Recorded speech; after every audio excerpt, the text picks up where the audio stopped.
아멘. 오늘 아침 하나님께서 우리에게 주시는 말씀은 창세기 26장 23절로 25절 말씀입니다. 창세기 26장 23절로 25절 말씀. 우리 같은 마음으로 주의 말씀 봉독토록 합니다. 이삭이 거기서부터 브엘세바로 올라갔더니 그 밤에 여호와께서 그에게 나타나 가라사대 나는 네 애비 아브라함의 하나님이니 두려워 말라. 내 종 아브라함을 위하여 내가 너와 함께 있어 내게 복을 주며 내 자손을 번성케 하리라 하신지라. 이삭이 그곳에 단을 쌓아 여호와의 이름을 부르고 거기 장막을 쳤더니 그 종들이 거기서도 우물을 팠더라. 아멘. 저는 오늘 본문 말씀을 통해서 하나님과의 추억의 장소로 가라라는 제목으로 주의 말씀을 선포하도록 하겠습니다. 모든 사람은 잘 살기를 원합니다. 그래서 잘 살기 위해서 여러 가지를 하는 겁니다. 나는 못 살아야지 하면서 열심히 사는 사람 아무도 없습니다. 근데 과연 잘 산다는 게 무엇을 의미합니까? 우리가 신앙생활 하면 보통 이렇게 생각합니다. 하나님 뜻대로 잘 해서 문제가 없어지면 잘 사는 거다. 이렇게 생각을 해요. 뭐 맞는 얘기 같기도 하고 또 정말 그런가 하고 고개가 약간 기울여지기도 합니다. 근데 어찌되었던지 간에 잘 산다는 것은 하나님 뜻대로 하면 잘 살아 이런 생각을 갖는 거 맞아요. 근데 우리 현실은 어떠지요? 우리가 하나님 뜻대로 살면 정말 문제가 없어지는가? 하나님의 약속을 붙잡고 가면 정말 탄탄대로를 그렇게 걸을 수 있는가? 실제로 보면 우리가 믿음이 좋을 때에도 여전히 시험이 있고 어려움이 있고 문제가 있다는 사실입니다. 오늘 특별히 창세기 26장에 이삭에게 나타난 그 스토리를 깊이 살펴보면 여기에 대한 해답을 얻게 됩니다. 앞선 26장의 2절 말씀을 보면 여호와께서 이삭에게 나서되 애굽으로 내려가지 말고 내가 네게 지시하는 땅에 거하라라고 말씀하십니다. 그 땅이 바로 그랄 땅입니다. 그래서 정말 이삭이 그랄 땅에 머뭅니다. 근데 이삭 안에 두려움이 생기지요.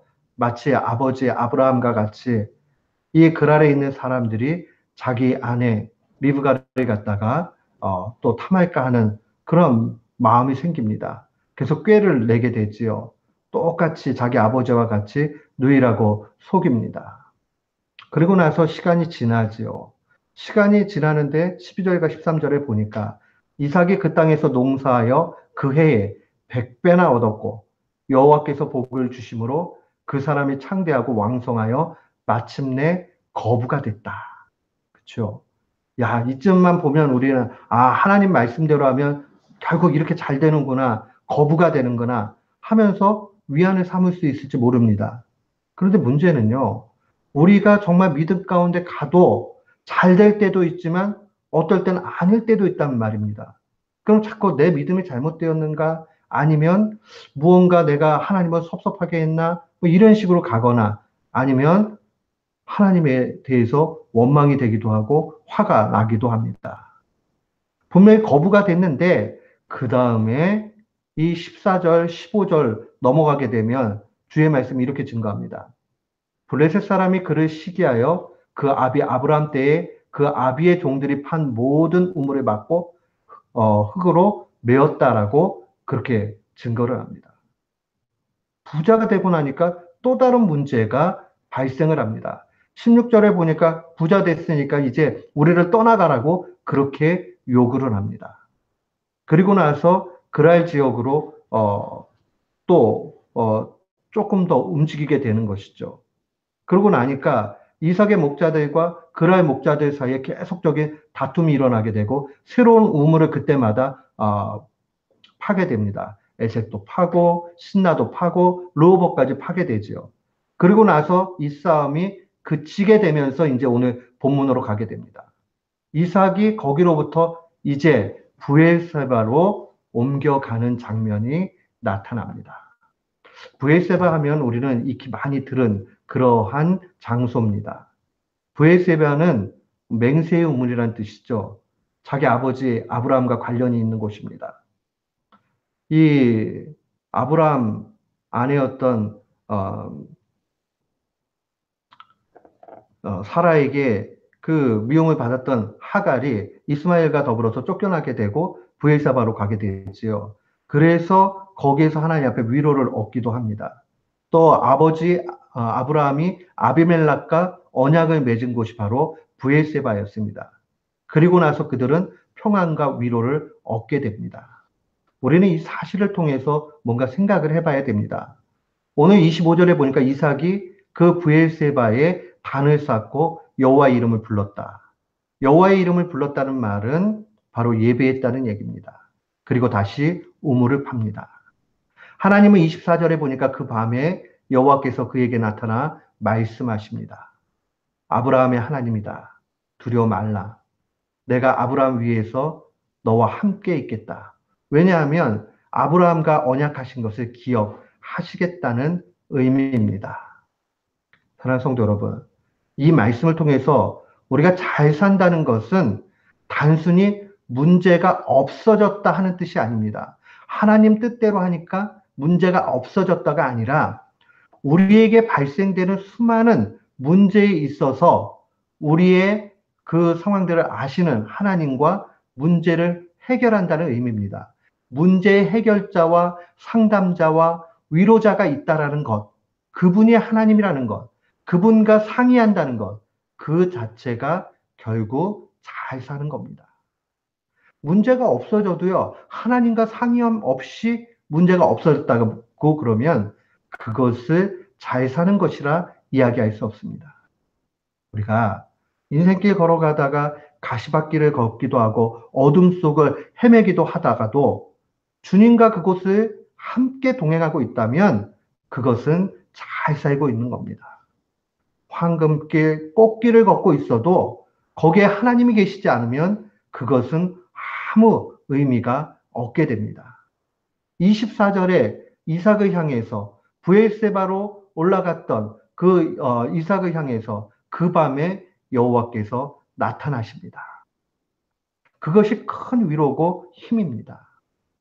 주님은 우리에게 이러한 위로 주시기를 원하십니다. 예수님께서 이 땅 가운데 계시다가 이제 하나님 우편에 가시면서 주신 말씀입니다. 요한복음 14장 16절 말씀 보면 내가 아버지께 구하겠으니 그가 또 다른 보혜사를 너희에게 주사 영원토록 너희와 함께 있게 하신다라고 증거합니다. 또 다른 보혜사, 성령님을 의미합니다. 여기서 보혜사라는 말은 곁에서 말씀하신다, 그런 의미를 가지고 있어요. 우리 옆에서 말씀하시는 분, 우리에게 보호자가 되시는 분, 때로는 변호사가 되시는 분, 상담사가 되시는 분, 우리를 지지해 주시는 분, 우리를 도와주시는 그러한 조력자. 이 모든 것이 이 보혜사라는 말 안에 있습니다. 사랑하는 성도 여러분, 실제로요, 직장 생활하고 비즈니스 하시는 분들 만나뵈면 그 일 자체가 힘들다라고 말씀하시는 분들은 굉장히 적습니다.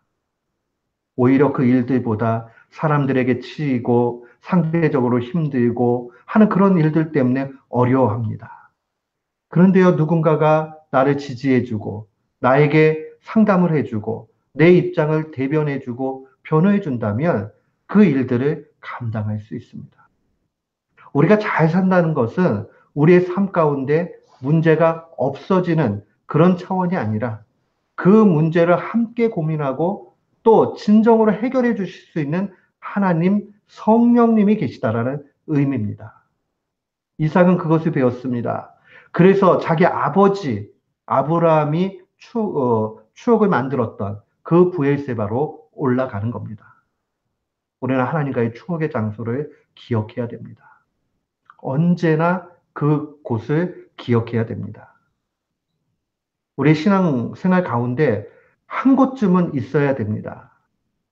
저는 예전에 제가 너무너무 힘들었을 때 학부 시절에 그 채플실이 있었는데 맨 뒤에는 외국인들이 앉았습니다. 그러면 그 외국인들 의자에 그 트랜스레이션 하는 그런 기계가 있었는데 그 의자가 그래도 가장 넓고 괜찮았어요.